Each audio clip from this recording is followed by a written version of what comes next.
This week's episode was originally recorded as a live event.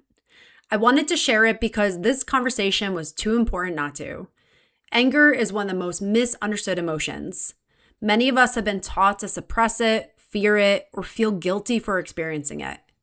But what if anger isn't the problem? What if it's one of the first signs that you're finally beginning to hear yourself again? In this conversation, we explore what anger is actually trying to communicate, why so many high-achieving women disconnect from it, and how learning to listen to it instead of overriding it can become a powerful step towards self-trust, healthier boundaries, and deeper self-respect. I hope this conversation invites you to see your anger in a completely different way, not as something to push away, but as valuable information from a part of you that's been waiting to be heard. Well, thank you so much for everyone for joining. If this is your first time joining me, I'll just introduce myself. For those of you who know me, you'll hear this again, but I'm Dr. Kelly Kessler. I'm a doctor of physical therapy. I'm also a transformation coach and the host of the podcast Rewiring Health. And I specialize in helping people move from self-abandonment to self-loyalty. What we're going to talk about today is anger. And that is one of the things I see can be a very complex relationship that people have with it. And from what I've found in my work and in my own personal experience is that it often is something that gets suppressed. It is something that we disconnect ourselves from or shame ourselves for feeling.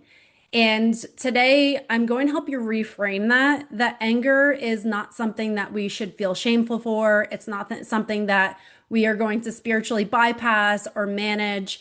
It's actually something that we can approach with curiosity, because underneath the anger is a deeper message that your soul is asking you to recognize.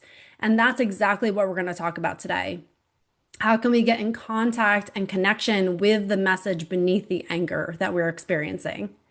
So, as I always love to do, I want to ground us in this moment, because it's likely that you came from doing things and having things on your mind.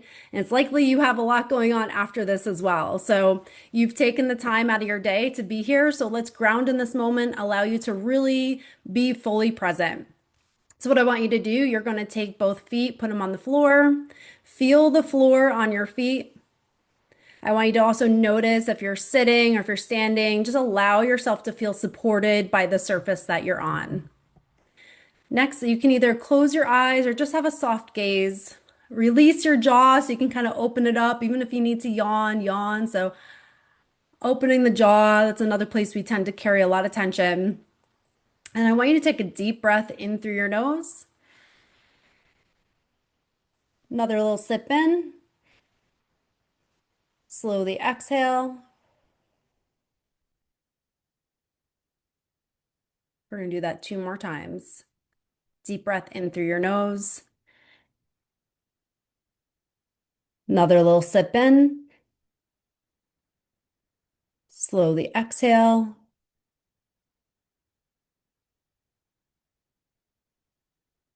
And 1 more. Deep breath in through your nose. Another sip in.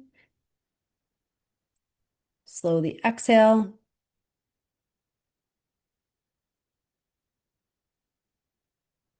Okay, and so for today, I'm going to guide you through a practice at the end, but if you do have a towel or a shirt or any kind of cloth available, you can grab that now. I'm going to take you through a few things with this. If you don't have it available, that's okay too. I'm going to give you an alternative for if you don't have that. So no problem, but I'll give you an opportunity if you want to grab that. We're going to I'll take you through a somatic practice to actually release and allow anger to flow through you.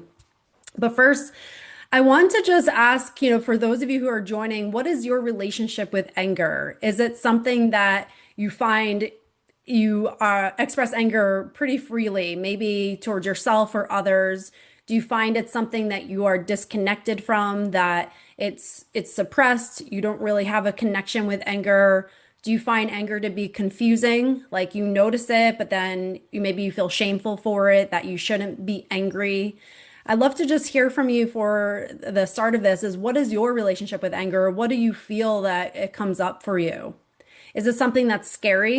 Is it something that you've noticed maybe you've had anger directed towards you and it can feel you can feel almost fearful of that? or even in yourself. Maybe you see anger in yourself and it's can feel scary because it feels so intense. So let me know in the comments if you have any experience with anger from yourself or others, or what is your perception of anger? Give you a moment. It makes others so uncomfortable that every time I express it, even in healthy and constructive ways, I am punished for it by others. Absolutely. I suppress it until it overwhelms me and then it shuts me down. Yeah, I suppress it when I can't make sense of why I'm so angry. Definitely scary, seems linked to yelling. 100%. Thank you, everyone who shared this, because you're definitely not alone in feeling that. I've had anger management issues for a long time. I expressed it too much and now I have shame about it. About these episodes, I now tend to suppress it because it makes me literally ill to express it. Yeah. Anger related to grief, feeling angry about others. Absolutely. So I find it easy to get angry at myself, but difficult to get angry at others. Yeah. I probably suppress it, then randomly snap. 100%. And those are all very normal experiences. And you're definitely not alone in that. It's touch and go with me. I'm capable of expressing it productively, and I'm capable of total and complete crash out. Yeah. If I swallow it down, it comes out sideways in inconvenient situations and unkind ways. Yeah. I never get angry at myself, always at others. 100%. Yeah. And you can also have the flip side. There are many people who don't get angry at others, they turn it inward. And so, thank you again for everyone who shared that, because I just want to normalize every single one of those expressions is something that is normal and something that I think a lot of people experience. I've noticed that in people I've worked with, that is very normal to have those experiences, because anger is something that you learn from an early age what your perception of it is. So if you grew up in a household that when you got angry, you were shut down, like, how dare you yell, or, don't talk to me like that, you learn maybe that anger is not safe to express. But anger is like a boiling pot of water with a cap on it. Eventually, it has to get released in some way. And anger either comes outward or it goes inward. And both of them are damaging. Both of them have a severe impact, and both of them are harmful to the way it comes out. So if you're someone who tends to direct anger outward, you probably have gone in situations where you've snapped at people, you've said things that you didn't want to say, you've yelled at people, you've said things that were really maybe not in character for you, but it just came out and you felt like you were seeing red and you had no control over it. It was just getting directed and you had to release it in some way.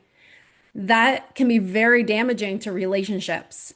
So, of course, when you're angry, you're not always thinking clearly, because it actually shuts down your prefrontal cortex, which is rational thinking. So when you feel that emotion, you go into survival mode. So just the neuroscience of it alone is that you're not going to think rationally.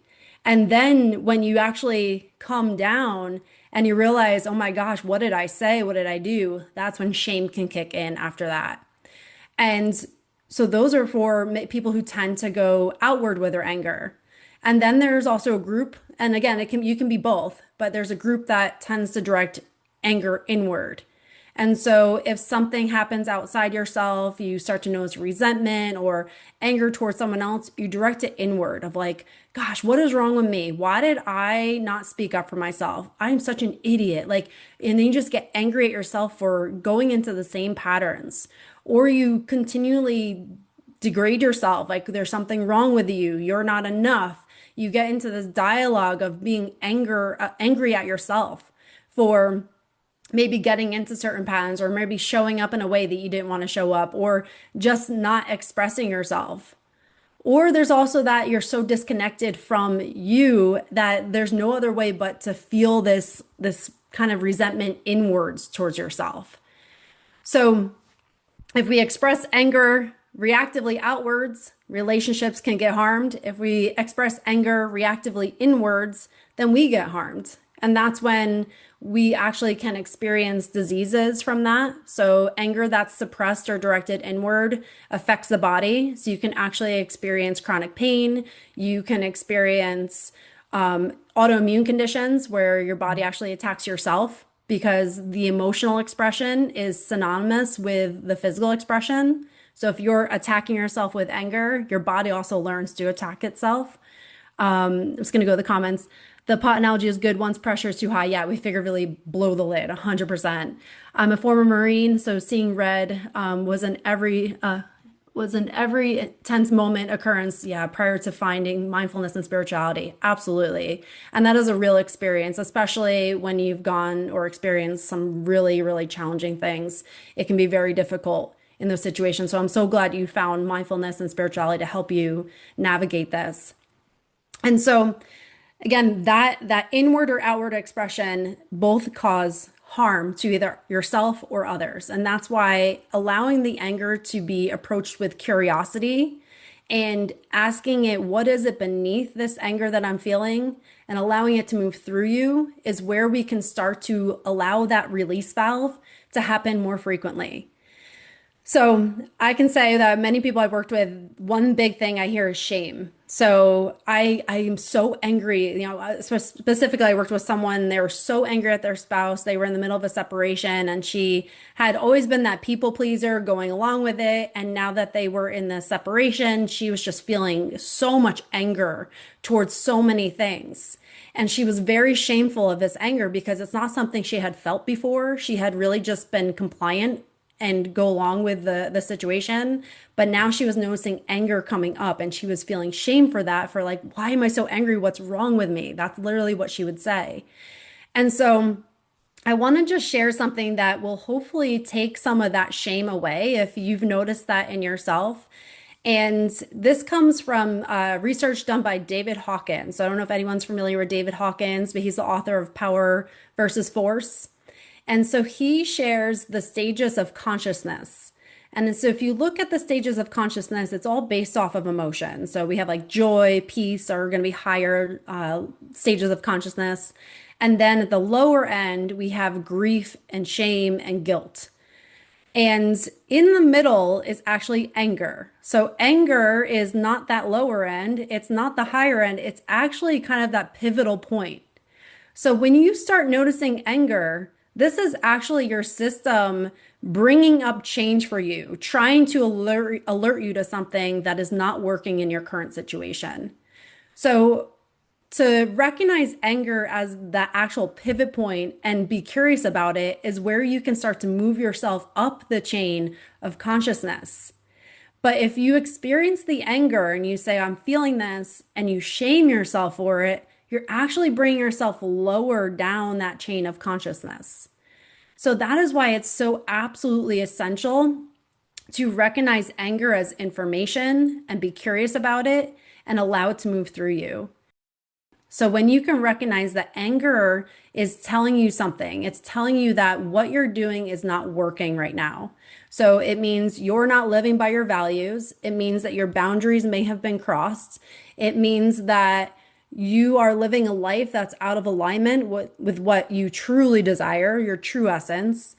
It can mean that you're tolerating things in your life that maybe you shouldn't be tolerating anymore. So anger is a sign of some needed change. And that's where we can start to get curious about it. And so I'll share just a personal example of this where I was never somebody, my tendency is to direct anger inward. I was never somebody who would lash out. It is just not in my nature. And it was also something I disconnected from. I never really felt okay to feel angry. And when I experienced this situation with people who were close to me, I set boundaries with them. I started to realize in myself that I was tolerating things I should not have been tolerating. I set boundaries. I did my own work, recognized this. And there was a lot of things that were very impactful from what these people did. And they did not take accountability for that. I ended up protecting my peace and not having contact with them. And what I ended up finding out was that they were sharing a narrative that was very far from the truth to people that were close to me. So what I experienced in that moment was so much anger. I was so angry for this, that here, this was my experience. And now this narrative was being shared that was very not true from what actually happened and what my experience was. And so I recognized that this anger was real and this is what I was experiencing. And what I allowed myself to do was get curious about it. What is this anger telling me?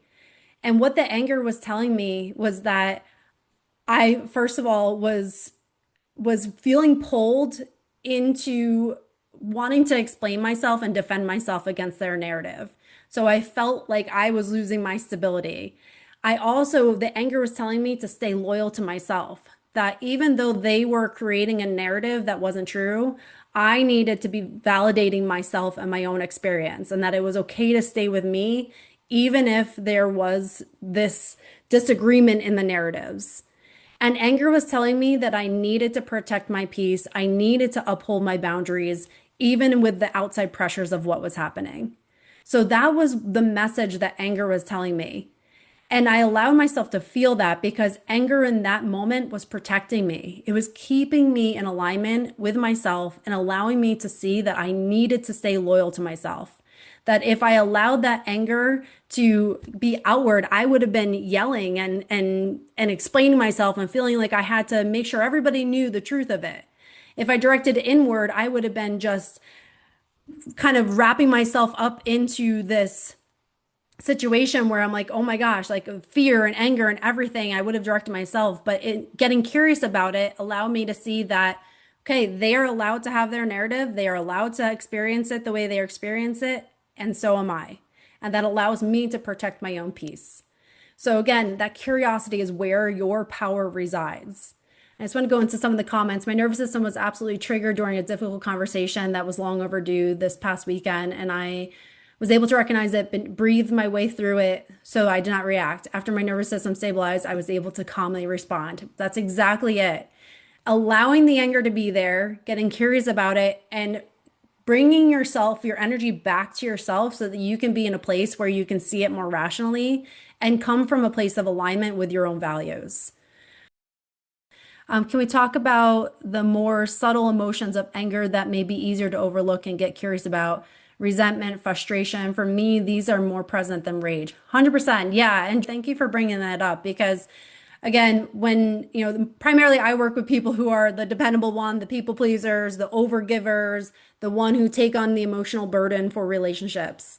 And the subtle emotions are often the ones that they notice first, and it is often that resentment. So resentment for them constantly being the one who's giving into the relationship, the one who's holding it all down, the one who's bearing the emotional burden of keeping it all together.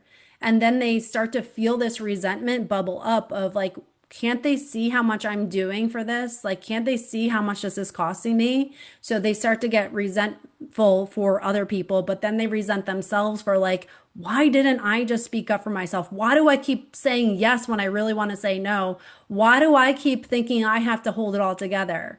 So there is that resentment outward and inward, which again can be that deeper seated anger that can come up, which actually is a catalyst for you not continuing in those patterns. Absolutely. And then frustration.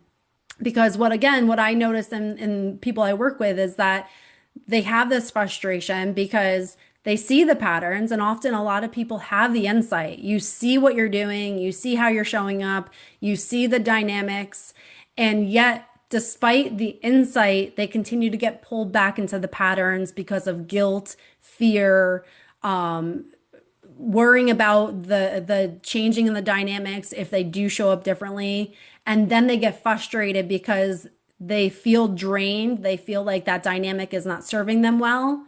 But then they get frustrated because they feel like they can't actually change that because of the guilt that pulls them back into those patterns. So 100%, this is all interrelated. It's not like you have anger, you have guilt, you have fear. These emotions are all playing a role in you staying in the same patterns of behavior that you learned. And these patterns of behavior are the conditioning that you've experienced, because somewhere along the way, likely when you were a child, you learned to show up in a certain way, and your system learned very quickly that you needed to do, say, and be whatever you needed to do, say, and be in order to protect yourself. So if you expressed anger as a 7-year-old and you were punished for it, you learned to suppress anger. If you felt like you were the one who had to keep the peace to make sure the dynamics worked, or there was turmoil outside yourself and you needed to make sure there was harmony, you did what you needed to do to protect your system at the time.